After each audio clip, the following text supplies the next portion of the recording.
Kitab Keluaran pasal 4 ayat ke-1. Lalu sahut Musa, bagaimana jika mereka tidak percaya kepadaku dan tidak mendengarkan perkataanku, melainkan berkata, Tuhan tidak menampakkan diri kepadamu? Tanda tanya.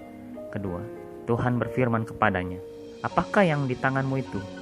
Tanda tanya. Jawab Musa, tongkat. Ketiga, firman Tuhan, lemparkanlah itu ke tanah. Dan ketika dilemparkannya ke tanah, maka tongkat itu menjadi ular, sehingga Musa lari meninggalkannya. Keempat, tapi firman Tuhan kepada Musa, ulurkanlah tanganmu dan peganglah ekornya. Musa mengulurkan tangannya, ditangkapnya ular itu, lalu menjadi tongkat di tangannya. Kelima, supaya mereka percaya bahwa Tuhan Allah nenek moyang mereka, Allah Abraham, Allah Ishak dan Allah Yakub, telah menampakkan diri kepadamu. Keenam, lagi firman Tuhan kepadanya, masukkanlah tanganmu ke dalam bajumu. Dimasukkannya lah tangannya ke dalam bajunya, dan setelah ditariknya keluar, maka tangannya kena kusta, putih seperti salju. Ketujuh, sesudah itu firman-Nya, masukkanlah tanganmu kembali ke dalam bajumu. Musa memasukkan tangannya kembali ke dalam bajunya, dan setelah ditariknya keluar, maka tangan itu pulih kembali seperti seluruh badannya. Kedelapan, jika mereka tidak percaya kepadamu dan tidak mengindahkan tanda mujizat yang pertama, maka mereka akan percaya kepada tanda mujizat yang kedua. Kesembilan, dan jika mereka tidak juga percaya kepada kedua tanda mujizat ini dan tidak mendengarkan perkataanmu, maka engkau harus mengambil air dari sungai Nil dan harus kau curahkan di tanah yang kering. Lalu air yang kau ambil itu akan menjadi darah di tanah yang kering itu. 10. Lalu kata Musa kepada Tuhan, Tuhan, aku ini tidak pandai bicara. Dahulu pun tidak, dan sejak kau berfirman kepada hamba-Mu pun tidak. Sebab aku berat mulut dan berat lidah. 11. Tapi Tuhan berfirman kepadanya, siapakah yang membuat lidah manusia? Siapakah yang membuat orang bisu atau tuli? Membuat orang melihat atau buta?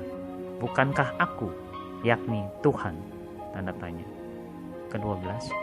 Sebab itu, pergilah, aku akan menyertai lidahmu dan mengajar engkau apa yang harus kau katakan. Ke-13. Tetapi Musa berkata, Tuhan, utuslah kiranya siapa saja yang patut kau utus. Ke-14.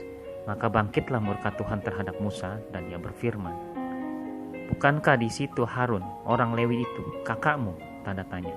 Aku tahu bahwa ia pandai bicara. Lagi pula ia telah berangkat menjumpai engkau, dan apabila ia melihat engkau, ia akan bersukacita dalam hatinya. Ke-15.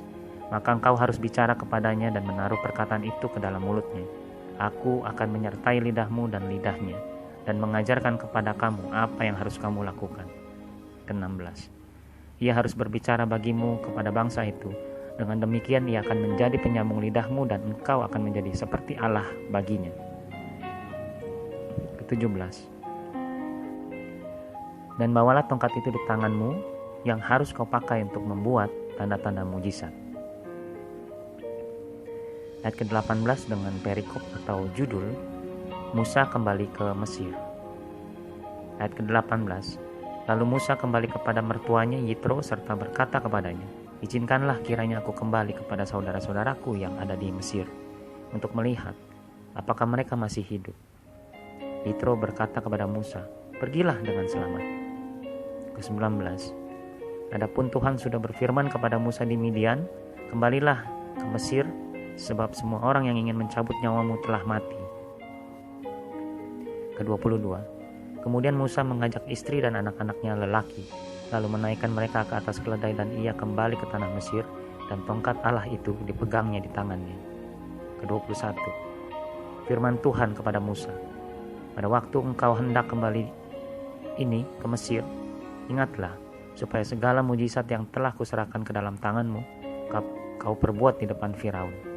Tetapi aku akan mengeraskan hatinya, sehingga ia tidak membiarkan bangsa itu pergi.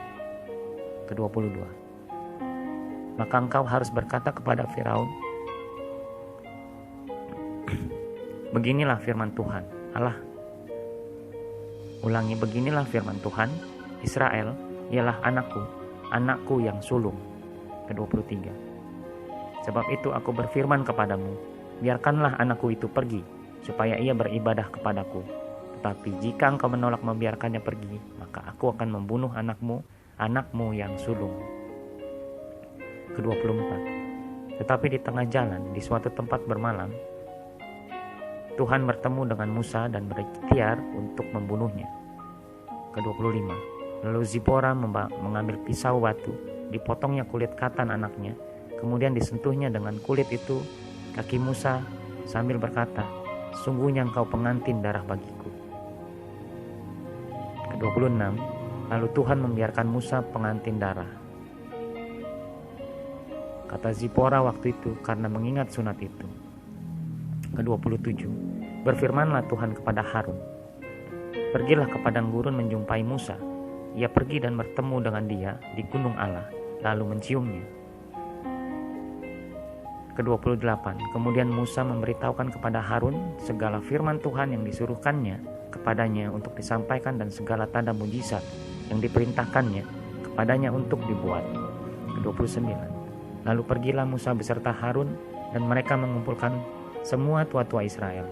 Ke-30.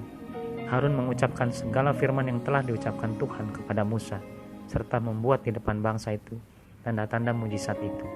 Ke-31.